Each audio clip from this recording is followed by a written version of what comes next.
again, Friday nights. Sorry about the video yesterday. We're going to go for now to reading one book.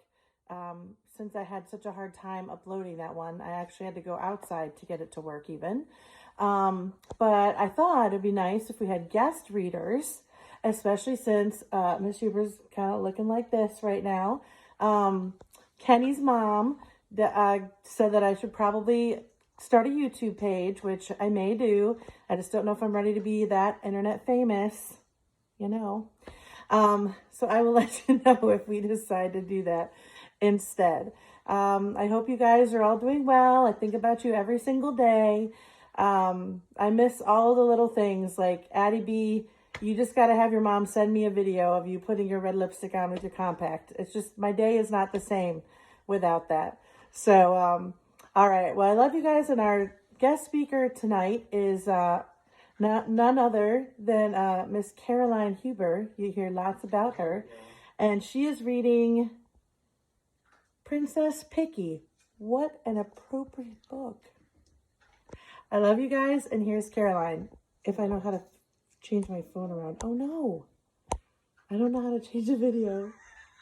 Hold on. I'm going to give you the... Caroline, how do I do it?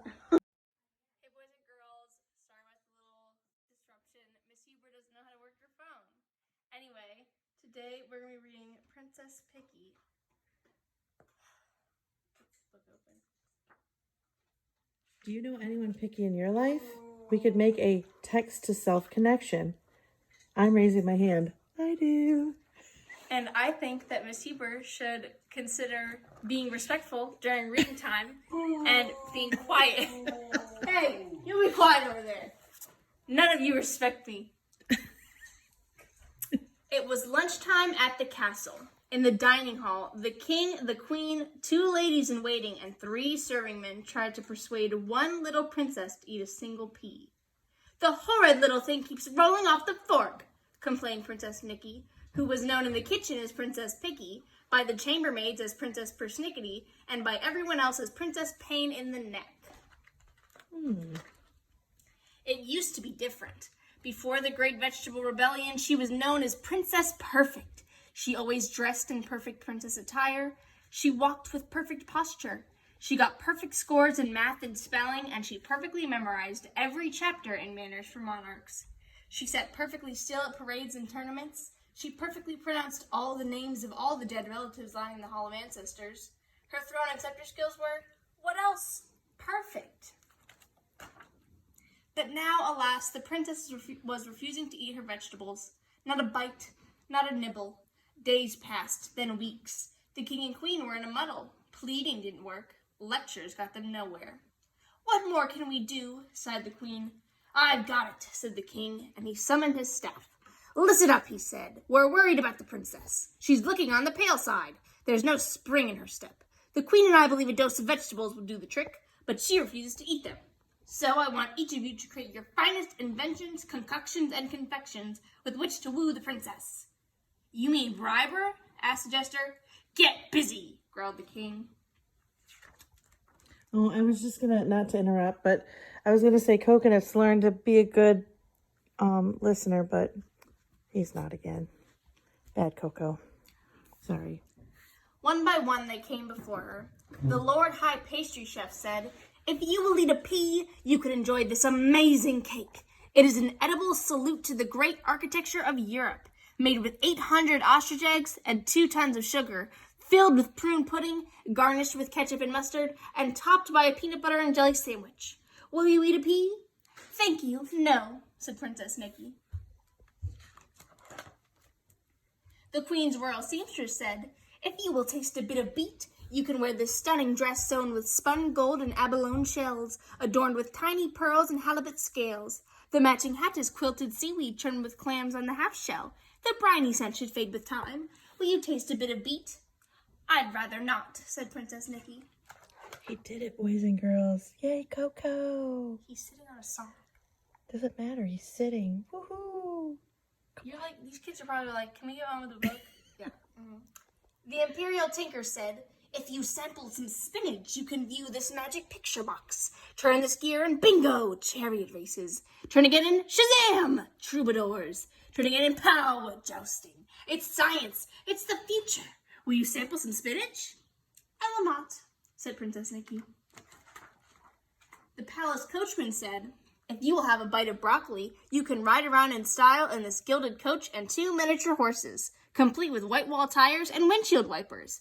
And, just for you, your pickiness, your highness, I'll throw in a troubadour and a global positioning pigeon. Will you have a bite of broccoli? I'll pass, said Princess Nikki.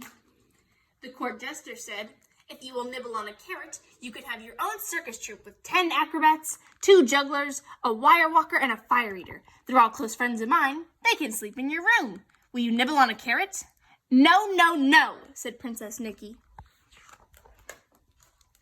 The imperial stargazer said, if you will partake of a pepper, you can have a planet of your own, a little orange planet that has fallen out of use. My cousin in the carding business will haul it to your door. You can call it Planet Planet Nikki. Will you partake of a pepper? Never, said Princess Nikki. It was the wizard's turn to try. But when Princess Nikki saw him coming, she started screaming. I don't want a giant cake. I don't want a fancy dress. I don't want a gilded coach. I don't want a picture box or a troupe of acrobats. And I don't want a little orange planet. Well, said the wizard, what do you want? No one had ever asked Princess Nikki what she wanted. She thought for a moment, then she said, I want to be tall. I want hair down to my knees. I want to be very, very, very smart. I want a dog. I want to see for miles. And I want to jump up and down on the furniture. Anything else? Asked the wizard. I want to fly, replied the princess. I'll see what I can do, said the wizard, and he was gone. He returned with a jeweled box containing 6 tiny pips. Take these pips and bury them in the ground, he said. Sprinkle them with water. Say hubba, hubba, hubba, and turn around twice.